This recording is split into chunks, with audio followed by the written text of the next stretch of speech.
إن الحمد لله نحمده ونستعينه ونستغفره ونؤمن به ونتوكل عليه ونعوذ بالله من شرور أنفسنا ومن سيئات أعمالنا من يهده الله فلا مضل له ومن يضلل فلن تجد له وليا مرشدا وأشهد أن لا إله إلا الله وحده لا شريك له ولا ضد ولا ند ولا مثيل له ولا مثال له وأشهد أن سيدنا ومولانا ومعلمنا ومرشدنا ومخرجنا من الظلمات إلى النور محمدا عبده ورسوله أرسله الله بالحق بشيرا ونذيرا وداعيا إلى الله بإذنه وسراجا منيرا فقد بلغ الرسالة وأدى الأمانة ونصح الأمة وكشف الغمة فترك أمته على المحجة البيضاء ليلها كنهارها لا يزيغ عنها إلا هالك اللهم صل وسلم وبارك عليه وعلى آله وأصحابه وأزواجه وذرياته وأهل بيته أجمعين أما بعد فأعوذ بالله السميع العليم من الشيطان الرجيم بسم الله الرحمن الرحيم اعلموا أنما الحياة الدنيا لعب ولهو وزينة وتفاخر بينكم وتكاثر في الأموال والأولاد كمثل غيث أعجب الكفار نباته ثم يهيج فتراه مصفرا ثم يكون حطاما وفي الآخرة عذاب شديد ومغفرة من الله ورضوان وما الحياة الدنيا إلا متاع الغرور صدق الله العظيم رب اشرح لي صدري ويسر لي أمري واحلل عقدة من لساني يفقه قولي آمين يا رب العالمين۔ ہمارا نیا اسلامی سال شروع ہے اور حقیقت یہ ہے کہ ابھی ہمیں پچھلے سال کو لکھنے کی عادت نہیں پڑتی کہ نیا سال آ جاتا۔ یہ شب و روز سیڑھیاں ہیں قبر کی، اور ایک دن آئے گا یا وہ سفید سیڑھی ہوگی اور اس کے بعد کالی سیڑھی نہیں آئے گی، قبر آ جائے گی، یا کالی سیڑھی ہوگی اور اس کے بعد سفید سیڑھی نہیں آئے گی اور ہمارا قدم قبر میں چلا جائے گا۔ اصل مسئلہ ہمارا یہ جو ہمیں وقت دیا گیا ہے، اس کو سلیقے سے ترتیب سے گزارنے کا۔ ہم سب کچھ وہی کرتے ہیں جو ساری قومیں کرتی ہیں، جو سارے مذاہب کرتے ہیں، گھر بنانا، اچھا جاب، بچے پڑھانا، اچھے کپڑے، دولت اکٹھی کرنا، یہ سارے وہ کام ہیں جو بلا تفریق مذہب و ملت، رنگ و نسل سارے انسان کر رہے ہیں۔ جو مومن ہے وہ یہ سارے کام کرتا ہے، لیکن اس شعور کے ساتھ کہ مجھے خدا کو منہ دکھانا ہے، خدا سے ایک دن میری ملاقات ہونی ہے، اپنے خالق سے میری ملاقات ہونی ہے، اور میں نے یہ ساری ضرورتیں کس طرح پوری کی، اس کا جواب دینا ہے۔ اور یہ زندگی اصل زندگی نہیں، یہ 4 دن کی زندگی ہے۔ اسی طرح جس طرح کوئی کھیل ہوتا ہے، ہم جذباتی بھی ہو جاتے ہیں، روتے بھی ہیں، دعائیں بھی کرتے ہیں، سارا کچھ کرتے ہیں، لیکن وہ کھیل ہوتا ہے، ختم ہو جاتا ہے، زندگی آگے چل پڑتی۔ یہ دنیا اعلموا اچھی طرح جان لو، انما الحیات الدنیا لعب و لہو، دنیا کی زندگی کھیل اور تماشا۔ کھیل میں آپ دیکھتے ہیں کہ ایک ٹیم ٹرافی لیتی ہے، ٹرافی لینے والی ٹیموں میں نام آ جاتا ہے اس کا، لیکن وہ ٹرافی اس کے پاس پھر رہتی نہیں ہے جب تک کہ اگلے سال پھر وہ یا 2-4 سال بعد پھر وہ اس کو جیتے نہ۔ مجرد ایک دفعہ جیت لینے سے، ایک دفعہ ملتی ہے، پھر اس کے اپنے آپ کو اس کا اہل ثابت کرنا پڑتا ہے، اس کا دفاع کرنا پڑتا ہے۔ اس لوگ کہتے ہیں دفاعی چیمپئن، اور اگر اس کا دفاع مضبوط نہ ہو تو وہ اس کی عصمت، اس کی عزت اس سے چھین لی جاتی، کسی دوسرے کے ہاتھ چلی جاتی۔ بالکل اسی طرح ہم ایک نیکی کماتے ہیں، سمجھتے ہیں کہ بس، اور حالت یہ ہوتی ہے کہ ہمیں اس نیکی کو بچانا ہوتا ہے۔ اپنے پیسے جا کے جمع کرائے، 2 لاکھ درہم، 5 لاکھ درہم، 1 ملین، اور اس کی رسید کو دے کر خوش ہوتے رہے، آپ نے یہ نہ سوچا کہ آپ نے 2 ملین کا چیک ایشو کیا ہوا۔ بالکل اسی طرح نیکی کی، پھر اس سے بڑا کوئی گناہ کر دیا، گناہ کو بھول گئے، نیکی کو ماتھے پہ لٹکا لیا۔ حالانکہ حکم یہ ہے کہ نیکی کر کے بھول جاؤ، اللہ لے آئے گا۔ زمین میں ہو، آسمان میں ہو، پہاڑ کے نیچے دبی ہو، یاتی بہ اللہ، اللہ اس کو لے آئے گا۔ گناہ کو یاد رکھو کہ میں نے ایک چیک ایشو کیا ہوا ہے، اور چیک بھی بلینک ہے، پتہ نہیں کتنے پیسے لکھے گا وہ لکھنے والا۔ بندے قیامت کے دن اکثر و بیشتر حقوق العباد پر پکڑے جائیں گے، حقوق اللہ پر نہیں۔ اللہ بادشاہ ہے، بے نیاز ہے، اسے کسی چیز کی ضرورت نہیں ہے، وہ اپنے حقوق معاف بھی کر دے گا۔ وہ آسمانی باپ کہتے ہیں، اس کے اندر ہمارے لیے بہت رحم ہے، اپنے حقوق معاف بھی کر دے گا، اپنے حقوق پہ آگ میں نہیں پھینکے گا، الا یہ کہ کوئی بندہ مشرک ہو، خدا کا شریک ٹھہرا تو۔ لیکن جو حقوق العباد ہیں، بندوں نے بندوں کے حقوق مارے ہوئے ہیں، وہ تو عدل کرے گا نا۔ پھر اس میں رحیم ہونے کا مطلب یہ نہیں ہے کہ وہ بے انصافی کرے گا کسی کے حق میں، وہ تو عدل کرے گا، بندوں کو موقع دے گا کہ آپس میں آؤٹ آف کورٹ فیصلہ کر لو، منت ترلا کرو، اس کی وہ مان جاتا ہے، فری میں تمہیں چھوڑ دیتا، مجھے کوئی اعتراض نہیں۔ اس پارٹی کو راضی کرو، کتنا لیتی ہے وہ، اور پھر ظاہر ہے بندہ تو بڑا کمینہ ہے نا، اللہ تو بے نیاز ہے، مگر بندہ تو وہاں ضرورت مند ہوگا نا، اس نے بھی تو کسی کے دینے ہوں گے، وہ ایک سے لے کے دوسرے کو دے گا، لہذا وہ کہے گا جی مجھے تو اتنا چاہیے، راضی ہونے۔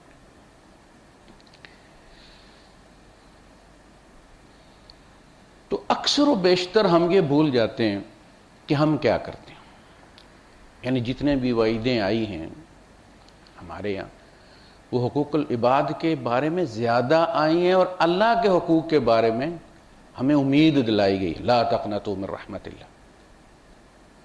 لیکن حقوق العباد اللہ کے رسول صلی اللہ علیہ وسلم نے، من غشنا فلیس منا، جس نے ملاوٹ کی، ہمیں دھوکہ دیا، وہ ہم میں سے نہیں، میری امت میں سے نہیں۔ ایسے ہی ہے جیسے کفیل کہہ دے کہ میں اس کو نہیں جانتا، کون ہے یہ؟ لیس بمؤمن من شبع وجارہ جائع، وہ مومن نہیں جس نے خود پیٹ بھر کر کھا لیا اور پڑوسی اس کا بھوکا سو گیا۔ حاجی، نمازی، ہر سال عمرہ کرنے والے، ہر سال حج کرنے والے، لیکن حضور کہتے ہیں پڑوسی بھوکا سویا تو مومن ہی نہیں، حاجی ہو سکتا ہے، قاری ہو سکتا ہے، حافظ صاحب ہو سکتا ہے، لیس بمؤمن، یعنی جیسا مومن کو ہونا چاہیے تھا وہ مومن نہیں ہے۔ تو سب سے زیادہ اس طرف ہمیں توجہ دینی ہے۔ اچھا، پھر ہوتا یہ ہے کہ بعض دفعہ جو پہلے اوورز ہوتے ہیں ان میں پچ پہ کھڑا ہونا ٹارگٹ ہوتا کہ کسی طرح پچ پہ کھڑا رہے، اور جو جلدی آؤٹ ہو جائے اس کو پھر لوگ ملامت کرتے ہیں کہ یہ شاٹ کھیلنے کی ضرورت کیا تھی. بھائی ابھی تم ٹھہرو، دیکھو پچ کا حال دیکھو، اس کے بعد آتے تم چوکے کے چکر میں آؤٹ ہو گئے. لیکن پھر جب آخری اوورز ہوتے ہیں تو پھر اگر وہ پچ پہ جم کے کھڑا ہو جائے مگر رن نہ ہو، ڈاٹ بالز کھیلنا شروع کر دے، تو پھر گالیاں دیتے ہیں لوگ کہ یہ تو خودکشی کا ٹائم تھا. بھائی تمہیں تو چوکا چھکا مارنا تھا، پیچھے بالیں کتنی بچتی ہیں. بالکل عمر کا یہی ہے، لعب و لہو. بچپنا ہے، جوانی ہے، یہ پچ پہ ٹکے رہنے کا وقت ہوتا ہے. لیکن ہم بوڑھے لوگ جو ہیں، ہمیں تو چوکے چھکے کا معاملہ نہ ہمارا. تو پیچھے بچا کیا؟ اس امت کی جو ایوریج عمر ہے وہ 60 سال ہے. اس سے باقی جو ہے وہ بونس ہے، مل گیا تو مل گیا. ادروائز پتہ تو جوان کا بھی کوئی نہیں، لیکن اس کا ایک عذر قیامت کے دن ضرور ہوگا کہ یہ جوانی تھی، دیوانی تھی، بندے کا شعور پختہ نہیں تھا. یہ قرآن میں لکھا ہے کہ جب وہ لوگ عذر پیش کریں گے تو اللہ پاک یہ کہے گا اولم نعمرکم ما یتذکر فیہ من تذکر وجاءکم النذیر. کیا ہم نے تمہیں اتنی عمر نہیں دی تھی کہ جس میں اگر کوئی نصیحت حاصل کرنے والا ہوتا تو نصیحت پا لیتا؟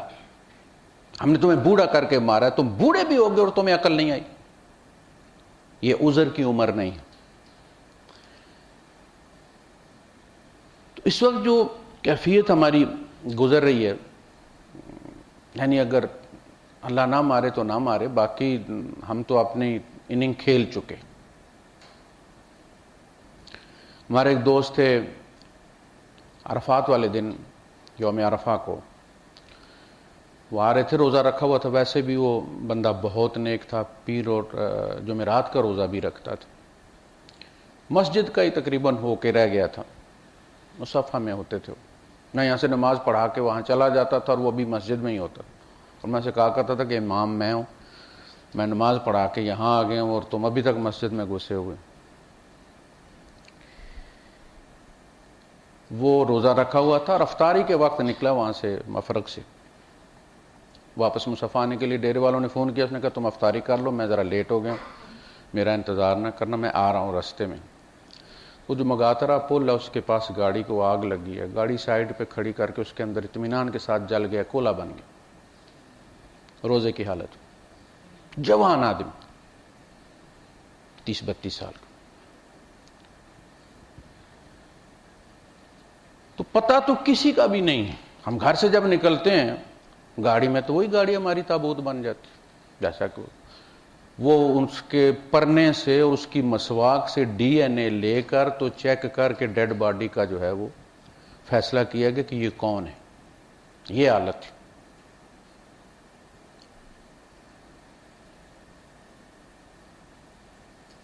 تو ہمیں کوئی پتہ نہیں، رات کو سوئیں اور صبح نہ اٹھیں. ایک صاحب فوت ہو گئے، جاننے والے تھے، گئے تو ان کی وائف نے کہا کہ مولوی صاحب سے میں بات کرنا چاہتی ہوں. انہوں نے مجھے کہا کہ یہ صاحب جو تھے یہ حالت جنابت میں تھے اور مر گئے. رات کو اٹیک ہوا انہیں. وہ بستر کو انہوں نے، اپنی سردی کا موسم تھا تو رضائی کو انہوں نے سختی سے پکڑا ہوا تھا اور اسی میں جان نکل گئی جب وہ تکلیف کی کیفیت ہوئی. ڈیوٹی پہ انہوں نے جانا تھا، جگانے کے لیے بچے گئے ناشتہ کر لیں اور ختم ہو گئے ہوئے تھے، پتہ ہی نہیں کسی کو چلا. تو کوئی پتہ نہیں کہ صبح اٹھ کے کسی نے غسل کرنا ہے یا نہیں کرنا، اٹھنا ہے یا نہیں اٹھنا. ہم چائنا کو روتے ہیں کہ اس کی چیزوں کی گارنٹی کوئی نہیں ہوتی. سب سے بے گارنٹی چیز جو ہے وہ انسان ہے، جس کا خالق خود کہتا ہے، بنانے والا یہ کہتا ہے وَمَا تَدْرِي نَفْسٌ مَاذَا تَكْسِبُ غَدًا. اور تم کتنے لمبے پروگرام بناتے ہو، تمہیں یہ بھی پتہ نہیں کل کیا ہونا ہے، تم کیا کرو گے. وَمَا تَدْرِي نَفْسٌ بِأَيِّ أَرْضٍ تَمُوتُ. اور کسی جان کو یہ پتہ نہیں کہ اس نے کس زمین پر مرنا. یعنی کچھ لوگ صرف مرنے کے لیے آتے.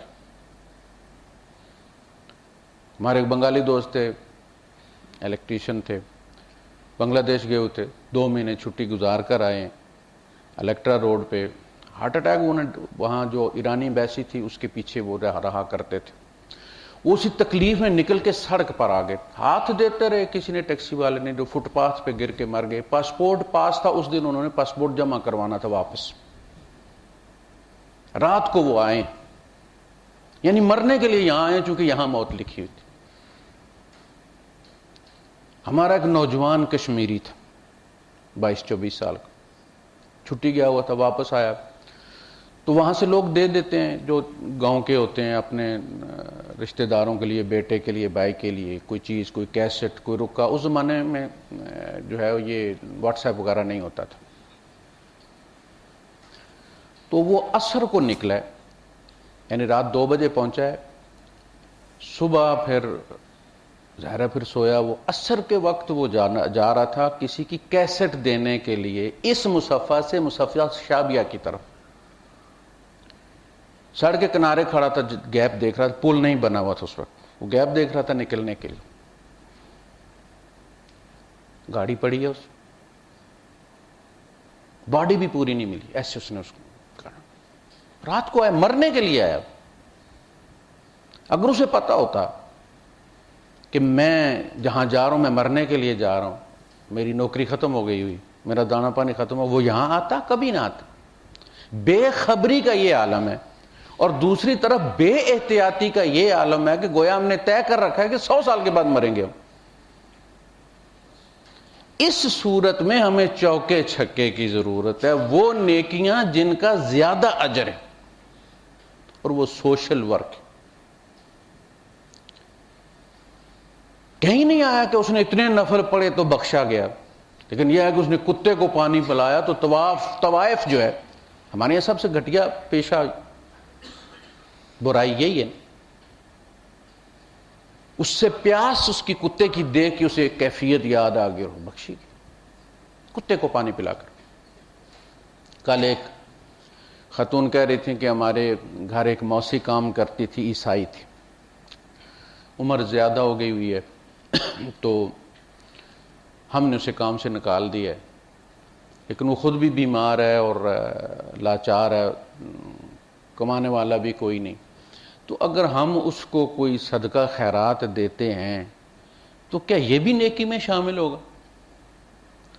میں نے کہا جس دین میں کتے کو پانی پلا کر طوائف بخشی جائے, اس میں انسان کے لیے چاہے اس کا کوئی مذہب بھی ہو, وہ ہندو ہے, وہ عیسائی ہے, وہ سکھ ہے, کچھ بھی, آدم کا بیٹا ہے, وہ نسب والا رشتہ تو موجود ہے نا. یا ایھا الناس انا خلقناکم من ذکر و انثی. رب بھی تو اسے کھلا رہا ہے نا, کھلا رہا ہے, ہم کیوں نہیں کھلائیں گے؟ ابراہیم علیہ السلام کے بارے میں آپ نے سنا کہ آپ مہمان کے بغیر کھانا نہیں کھاتے تھے چاہے 2 دن گزر جائیں. بہت مہمان نواز تھے. ایک دن 3 دن کے انتظار کے بعد ایک بندہ آیا, کھانا تیار کیا. اسی لیے وہ جب فرشتے آئے تو جھٹ انہوں نے کھانا تیار کروایا تھا. کہا اب کرو بسم اللہ. انہوں نے کہا بسم اللہ کیا ہوتا ہے؟ ان کا اللہ کا نام. اس نے کہا اللہ کیا ہوتا ہے؟ ان کا اٹھو پلید نکلو باہر, تمہیں اللہ کا نہیں پتا. نکال دیا. تو وہی آئی, فرمایا ابراہیم ہم کب سے اسے پال رہے ہیں,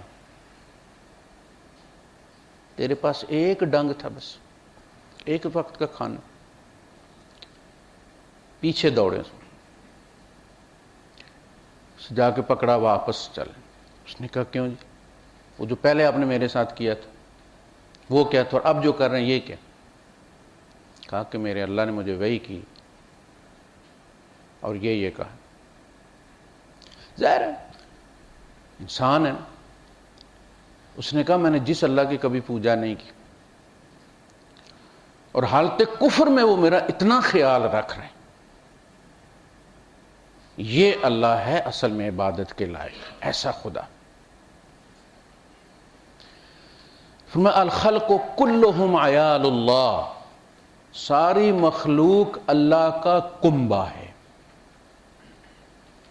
جس طرح ایک باپ کے بیٹے ہوتے ہیں, سارے نیک بھی ہوتے ہیں, بد بھی ہوتے ہیں, لائق بھی ہوتے ہیں, نالائق بھی ہوتے ہیں, ڈاکٹر بننے والے بھی ہوتے ہیں، ڈنگر چرانے والے بھی ہوتے ہیں، لیکن وہ اس کا کنبہ ہوتا ہے، وہ سب سے پیار کرتا ہے، سب کو کھلاتا ہے۔ اسی طرح بے شک اللہ پاک کے انکار کرنے والے بھی ہوں، لیکن ان کا رزق اللہ کے ذمہ ہے، وہ رب العالمین ہے، رب المسلمین نہیں ہے۔ الخلق کلہم عیال اللہ، وَأَحَبُّكُمْ إِلَى اللَّهِ أَنفَعُكُمْ لِعَيَالِهِ، اللہ کو تم میں سے سب سے زیادہ محبوب وہ ہے جو اس کے کنبے کا خیال رکھتا ہے، جو ان کے لیے نفع رساں ہوتا ہے۔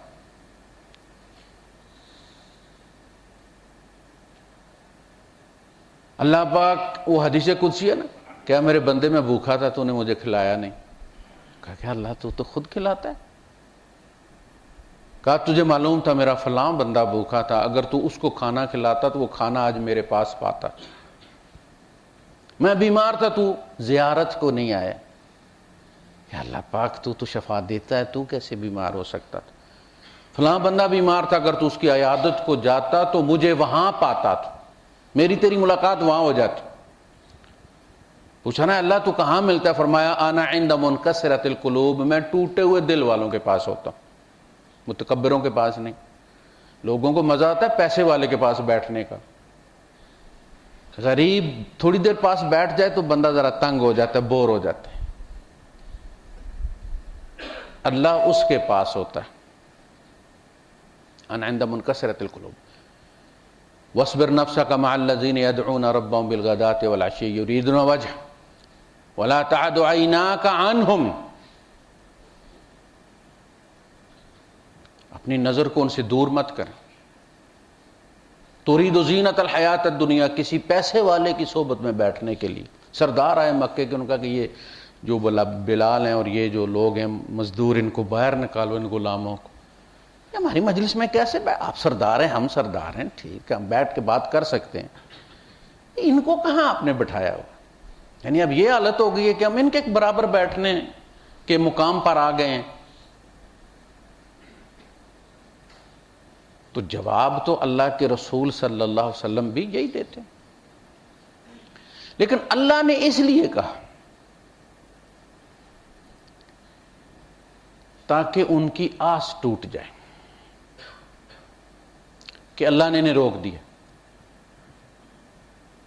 کہا کہ آپ بس انہی پر اکتفا کیجیے، مجھے یہ غریب ہی چاہیے۔ ہندوؤں کو آپ دیکھیں، وہ ہمیشہ اشنان کر کے عبادت کرتے ہیں، اور اگر یہاں تک کہ کھانا بھی وہ اشنان کر کے کھاتے ہیں، اور اگر انہیں پانی نہ ملے تو پھر وہ عبادت نہیں کرتے۔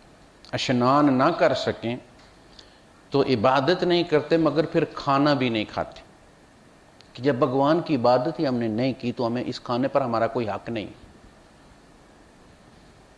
آپ نے دیکھا اپنے یہاں جتنے بھی پرانے تالاب تھے، ہمارے یہاں بارانی علاقوں میں وہی پانی جو ساون میں آتا تھا وہ سال بھر چلتا تھا۔ تالاب سارے ہندوؤں نے بنائے ہوئے تھے، سکھوں نے بنائے ہوئے تھے، کنویں سارے ہندوؤں اور سکھوں کے کھدوائے ہوئے تھے۔ ہمارے گاؤں میں 3 کنویں تھے، تینوں انہوں نے سکھوں نے کیے تھے۔ ایک نانک چند تھا، نانکو کا کنواں اس کو کہتے تھے۔ ایک کھتریوں کا کھوہ تھا، ایک اس کو پرانا کنواں کہتے تھے، وہ بھی ہندوؤں کا نکلوایا ہوا۔ پاکستان بننے کے بعد آپ نہیں دیکھیں گے کہ مسلمانوں نے کوئی پکا تالاب بنایا ہوئے، انہوں نے جو تالاب بنائے ہوئے تھے وہ پکی اینٹوں سے بنے ہوئے تھے، اس میں سیڑھیاں تھیں، نیچے اترنا تھا، اور کپڑے دھونے کے لیے جگہ ہوتی تھی خواتین کے لیے۔ ہم نے ان تالاب کی اینٹوں کو چوری کیا ہے، توڑا ہے، نکال کے لے گئے، جسے کوئی ضرورت پڑی وہاں سے نکال۔ ہم نے وہ کوئی نیا کام نہیں کیا۔ گنگا رام اسپتال ہے، فلاں اسپتال ہے، ہندوؤں نے بنائے، ہولی فیملی ہے، عیسائیوں نے بنایا، ہم نے نام تبدیل کر کے اس کا کریڈٹ لے لیا۔ اب گنگا رام نام کا جو ہسپتال ہے اس کو تم بینظیر کے نام کر دو یا زرداری کے نام کر دو تو اس سے کیا وہ اس کا ثواب رک جائے گا؟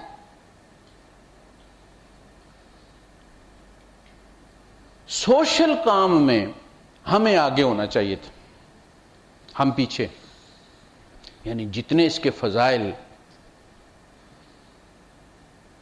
قرآن و حدیث میں بیان ہوئے ہمیں آگے ہونا چاہیے تھا، مگر وہ آگے تھے۔ بڑے بڑے یتیم خانے انہوں نے بنائے ہوئے تھے، انارتھ جو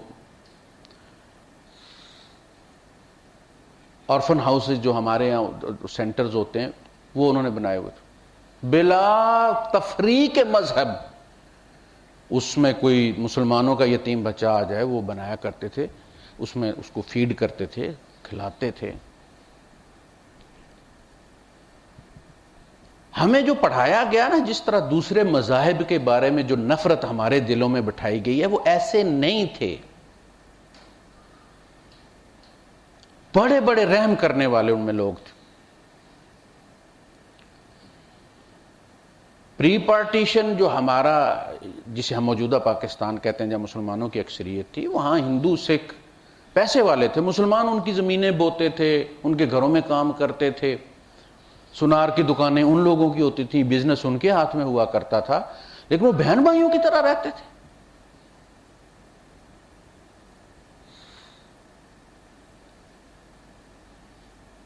تو ہمیں سوشل ورک میں آگے ہو۔ آج ہم یہ سوچتے ہیں کہ فلاں عیسائی اگر اس کی مدد کی تو اللہ قبول نہیں کرے گا۔ آج ہم کہتے ہیں فلاں کیفیٹیریا پہ سکھ روٹی کھا گیا، ہم یہاں روٹی نہیں کھائیں گے، وہ یہی گلاس استعمال کرتے ہو، تم ان کے کنویں استعمال کرتے ہو، تم ان کے تالاب استعمال کرتے ہو۔ وہ کتا نہیں ہے، وہ انسان ہے۔ کافر کا تھوک پلید نہیں ہے، وہ بالکل تیرے تھوک کی طرح پاک ہے، وہ کتا نہیں ہے، انسان ہے۔ جب خون آپ کو لگتا ہے تو آپ دیکھتے ہیں کہ یہ مسلمان کا خون ہے یا سکھ کا یا عیسائی کا ہے جو آپ کو بلڈ دیا گیا ہے۔ لہذا جو بھی آپ کی نظر میں کوئی ضرورت مند آ جاتا ہے اس کی مدد کریں۔ آپ زکوٰۃ میں ان کی مد رکھی گئی ہے۔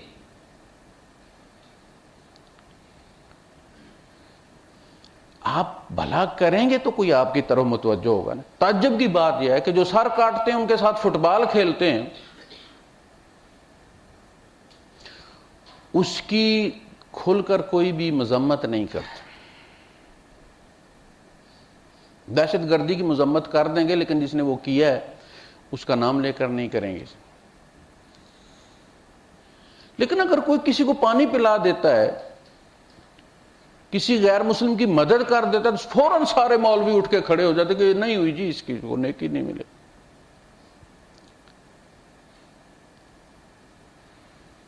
تو سوشل ویلفیئر جو ہے یہ چوکے چھکے، اس میں کسی کی مدد آپ کریں گے، اس کا اجر، وہ جو نفلوں کا سلسلہ ہے وہ تو تربیت ہے نا۔ اللہ کے ساتھ جو ہمارا تعلق ہے وہ اصل میں ہماری فٹنس ہے۔ اس تعلق کو جو نتیجہ بھی نکلے گا وہ سوسائٹی پہ نکلے گا۔ آپ نے کبھی یہ سنا ہے کہ اللہ کے رسول صلی اللہ علیہ وسلم مسلمانوں کے ساتھ تو بہت با اخلاق تھے، کبھی جھوٹ نہیں بولا، کبھی وعدہ خلافی نہیں کی، کبھی بد اخلاقی نہیں کی، لیکن کافروں کے ساتھ ایسے کرتے تھے، دھوکہ دیتے تھے، ان کو وعدہ کر کے مکر جاتے تھے، ان کا مال کھا جاتے تھے؟ کبھی آپ نے یہ سنا ہے؟ نہیں۔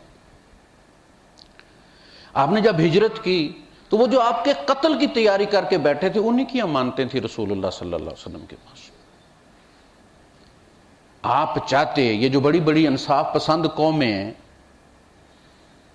وہ جب کسی ملک سے ناراض ہوتے ہیں تو سب سے پہلے اس کے اکاؤنٹ فریز کرتی ہیں کھانے کے لیے۔ حضور بھی فریز کر سکتے تھے، جب امیر ہوں گے مدینے میں تو واپس کر دیں گے، فی الحال ان کو استعمال کرو، ہم تلواریں خریدیں گے، گھوڑے خریدیں گے۔ حضرت علی رضی اللہ عنہ کو چھوڑ کے آئیں کہ ان بدبودار لوگوں کی امانتیں ان کے حوالے کر کے آ جانا۔ کفار سے بھی جو وعدہ کیا ہے پورا کیا۔ یعنی اللہ کے رسول صلی اللہ علیہ وسلم جتنے با اخلاق مسلمان کے ساتھ، نیک بندے کے ساتھ تھے، اتنے ہی با اخلاق کافر کے ساتھ بھی تھے اور بد کے ساتھ بھی تھے۔ ایک بندہ آیا ہے، دور سے آپ نے دیکھا تو آپ نے ام المومنین سے کہا کہ یہ جو بندہ آ رہا ہے یہ اپنی قوم کا بدترین آدمی ہے، اپنی قوم کا بدترین آدمی۔ لیکن جب وہ آیا اور اللہ کے رسول صلی اللہ علیہ وسلم نے اس کا اکرام کیا، تکیہ پیش کیا، بٹھایا، چائے پانی پوچھا، جو بھی اس وقت کی جو ترتیب تھی، اور جب وہ چلا گیا تو ام المومنین نے کہا کہ اللہ کے رسول آپ نے تو مجھے یہ کہا تھا کہ یہ اپنی قوم کا بدترین آدمی، پھر آپ نے اس کا ایسے اکرام کیا، تو کیوں کیا؟ اس لیے کہ جب میں اس کا اکرام کروں تو تم اس بندے کو ثقہ نہ سمجھ لو، اس پر اعتبار نہ کر بیٹھو کہ پتہ نہیں کتنا نیک ہوگا تو رسول اللہ صلی اللہ علیہ وسلم نے اس کی تعظیم کی ہے، اور کر دھوکہ نہ کھا جاؤ۔ لہذا پہلے اس کا کردار بتایا کہ اس پر اعتبار نہیں کرنا، یہ اپنی قوم کا بدترین آدمی ہے، پھر اپنا اخلاق دکھایا، اور جب ام المومنین نے کہا تھا آپ نے فرمایا میں نے اس کا بتایا تھا، اس کا اخلاق بتایا تھا، میں نے اپنا اخلاق نہیں بتایا تھا، یعنی وہ بدترین تھا، میں بھی بدترین اس کے ساتھ سلوک کیسے کر سکتا تھا، مجھ میں اور اس میں فرق ہے۔ اسی طرح ہمارے یہاں یہ گمان ہوتا ہے نیکی کا، میں ہمیشہ کہتا ہوں سائیڈ ایفیکٹ ہوتے ہیں کہ بندہ نیکی جب کرنا شروع کرتا ہے تو دوسرے اسے برا لگنا شروع ہو جاتے ہیں، جو کم نیک ہوتے ہیں حقارت سے انہیں دیکھنا شروع ہو جاتا ہے۔ اللہ کے رسول صلی اللہ علیہ وسلم میں ایسا نہیں تھا، آپ ہمیشہ امید دلاتے تھے گناہگار سے گناہگار بندے کو۔ ایک بندہ مر گیا، جنازے کے لیے کہا گیا، اللہ کے رسول صلی اللہ علیہ وسلم جنازے کے لیے کھڑے ہوئے، عمر فاروق رضی اللہ عنہ نے کہا کہ اللہ کے رسول یہ بندہ اس قابل نہیں ہے کہ آپ اس کا جنازہ پڑھیں، ہمیں کیا دیں ہم پڑھ دیتے ہیں، یعنی آپ اسے یہ اعزاز نہ دیں کہ آپ اس کا جنازہ پڑھیں، آپ کہہ دیں کہ اپنے بھائی کا جنازہ پڑھا دو، جیسے قرض والے کے معاملے میں، وہ بھی میں بیان کرتا ہوں۔ یہ بندہ اس قابل نہیں تھا کہ آپ اسے یہ اعزاز بخش۔ اللہ کے رسول صلی اللہ علیہ وسلم نے 3 دفعہ روکا عمر فاروق رضی اللہ تعالیٰ نے، حضور نے ان سے اعراض کیا، اور وہ جو نمازی کھڑے تھے پیچھے جنازہ پڑھنے والے، ان سے پوچھا کہ تم میں سے کسی نے اس شخص کو مسلمانوں والا کام کرتے دیکھا ہے؟ اندازہ کریں، حضور یہ تک نہیں جانتے کہ اس نے کوئی یا تو نا مسجد نبوی سے ہی نہیں نکلا کرتا تھا پہلی صاحب میں نماز پڑھا کرتا، نہیں، حضور کو اس کا ایک بھی کام نہیں پتا، جنازہ پڑھا رہے ہیں۔ پوچھا کوئی تم میں سے اس چیز کی گواہی دیتا ہے کہ اس نے کوئی مسلمانوں والا کام کیا، کوئی ثبوت ہے مسلمانی کا؟ اور ہمارے پاس ہزاروں ثبوت ہوتے ہیں دوسرے بندے کی مسلمانی کے، ایک عیب نظر آتا ہے، ایک تقریر پکڑ کے ہم کافر قرار دے دیتے ہیں اس کو۔ ایک بندے نے کہا کہ اے اللہ کے رسول فلاں غزوے میں اس نے رات کو پہرا دیا تھا پڑاؤ کا لشکر میں، آپ نے فرمایا ٹھیک، جنازہ پڑھایا، جنازہ پڑھانے کے بعد اللہ کے رسول صلی اللہ علیہ وسلم نے اس کی قبر کو برکت دی، اور اس کے بال ماتھے سے ہٹا کے سیدھے کی اور فرمایا کہ تیرے ساتھی یہ سمجھتے ہیں کہ تو جہنمی ہے، جبکہ میں یہ گواہی دیتا ہوں کہ تو جنتی۔ اس کا مطلب ہے حضور کو حکم دیا گیا تھا اس کا جنازہ پڑھانے کا، آپ کو کنفرم تھا کہ اگرچہ مجھے معلوم نہیں لیکن بندہ جنتی ہے، اسی لیے مجھے کہا گیا کہ اس کا جنازہ پڑھا۔ ہمیں نہیں دوسرے بندے کے بارے میں معلوم، بظاہر اس کی شکل و صورت ہمیں نہیں نظر آتی کہ بہت بڑے مولانا ہے یہ اور بہت باشارہ بندہ ہے، کلین شیو بھی ہو سکتا ہے، داڑھی نہیں مونچھیں بھی غائب ہو سکتا ہے وہ ہم سے زیادہ اللہ کو عزیز ہے۔ اکثر و بیشر یتیم خانے، مساجد، مدارس یہی لوگ بناتے ہیں۔ ہم جب چندے کے لیے کہتے ہیں تو اکثر و بیشتر یہی زیادہ دیتے ہیں۔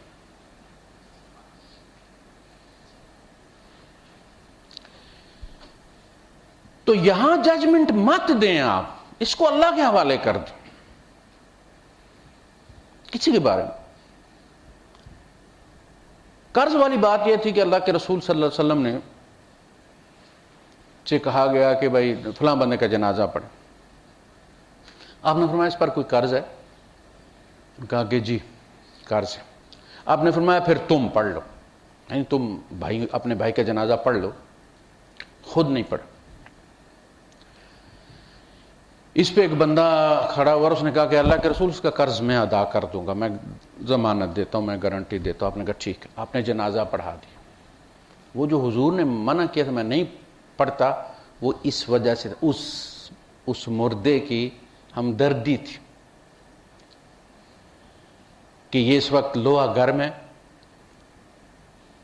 مدینے کا بندہ تھا، تو حضور کو پتا ہوگا قرض ہے، اور پچھلے جو ہے وہ قرض ادا نہیں کر سکتے،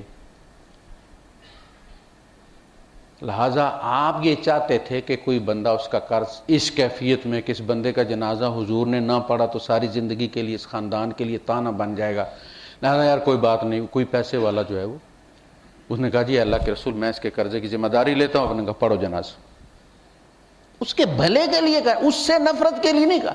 یعنی لوگ یہ سمجھتے ہیں کہ قرض لینا اتنا برا فعل ہے کہ حضور نے جنازہ پڑھنے سے انکار کر دیا۔ بھائی حضور نے اس لیے انکار کیا کہ اگر مجھے جنازہ پڑھوانا ہے تو پہلے اس کا قرض اس غریب کا ادا کرو، ترغیب کے لیے، اس سے نفرت کے لیے۔ دوسری طرف تم خود کہتے ہو جب اللہ کے رسول صلی اللہ علیہ وسلم کا انتقال ہوا تو آپ کی ذرہ کسی یہودی کے یہاں گروی رکھی ہوئی تھی، تو قرض ہی دیا تھا نا، ادھار لیا تھا نا، اور وہ بھی جو لیے تھے، کوئی تبوک نہیں لیے تھے اپنا حجرہ بنانے کے لیے، ضرورت کی چیز تھی، لیکن مقروض تو تھے، دیندار تو تھے۔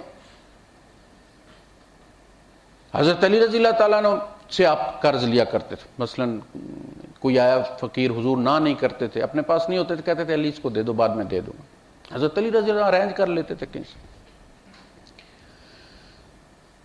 اسی طرح خودکشی والے کے معاملے میں اللہ کے رسول نے منع نہیں کیا، صحابہ کو منع نہیں کیا کہ اس کی نماز نہ پڑھے، ان کا تم پڑھ لو۔ کس لیے؟ تاکہ لوگ نہ کریں اس کو، تاکہ لوگ یہ سمجھیں کہ اگر خودکشی کی تو حضور کے جنازے سے محروم ہو جائیں گے۔ یہ ترس۔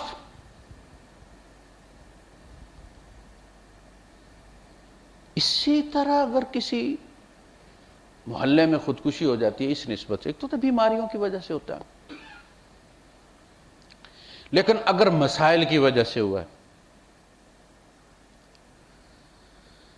تو اس محلے والے سارے ذمہ دار ہیں، اس کے جتنے بھی صاحب استطاعت لوگ تھے وہ بھی اس کے ذمہ دار ہیں، اس مسجد کے، اس محلے کی مسجد کے امام صاحب بھی اس کے ذمہ دار ہیں، پوچھا جائے گا۔ یہ ان کا کام تھا، فکر ہونی چاہیے کہ محلے میں کون غریب ہے کون امیر ہے، ان کو پتہ ہوتا ہے۔ اگر ایک انسان سفید پوش ہے نہیں سوال کرتا، ایک عورت ہے وہ نہیں سوال کرتی، تو ان کا کام تھا کہ کسی سے بات کر کے عید والے دن کم از کم عید اب اس محلے میں کوئی عورت کوئی بچہ جو ہے غریب کا وہ کپڑوں کے بغیر جوتے کے بغیر نہ رہے۔ فکر کریں، پتہ نا آپ کو محلے میں، آپ جا کے پوچھیں ان سے کہ بچوں کے کپڑے ہیں جوتے ہیں نہیں ہیں، تو آپ کسی سے بات کریں، انہیں پہنچائیں، ان کی عید بنائیں۔ اللہ کے رسول صلی اللہ علیہ وسلم فرماتے ہیں کہ جس نے کسی مسلمان کو مسرور کیا، من دخل علی اخیہ السرور، کوئی چیز کوئی گفٹ دے کے اس کو خوش کیا، اللہ پاک اس بندے کو اس دن خوش کرے گا، سرپرائز دے گا، جس دن کا نام ہی یوم الحزن ہے، غم کا دن، کوئی خوشی نہیں ہوگی، نیک بھی اس وقت رو رہے ہوں گے، پتہ نہیں قبول ہوئی یا نہیں ہوئی، کیا سارے فکر مند ہوں گے، انبیاء بھی نفسی نفسی کر رہے ہوں گے۔ اس دن اللہ پاک اس کو سرپرائز دے گا، تو نے فلاں کو خوش کیا تھا نا، جا ہم تمہیں خوش کرتے، تو نے فلاں کو معاف کیا تھا، ہم نے تمہیں معاف کیا، تو لوگوں کے بوجھ اٹھایا کرتا تھا۔ وہ جو حضرت خدیجہ رضی اللہ تعالیٰ نے فرمایا تھا کہ آپ لوگوں کے بوجھ اٹھا لیتے ہیں، اللہ آپ کو کیسے ضائع کرے گا؟ دونوں کے درمیان جھگڑا ہے، کوئی لین دین کا حضور اپنے ذمہ لے لے، تم دونوں صلح کر لو یار، وہ جو بقیہ جتنی اماؤنٹ پہ جھگڑا ہے میں دے دوں گا۔ اللہ فرمائے گا تیرے سارے بوجھ میں نے لے لی، میں ادا کروں گا، تو جا جنت۔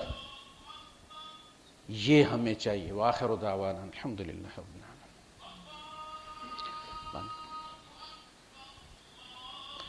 کیمرہ بند کرو۔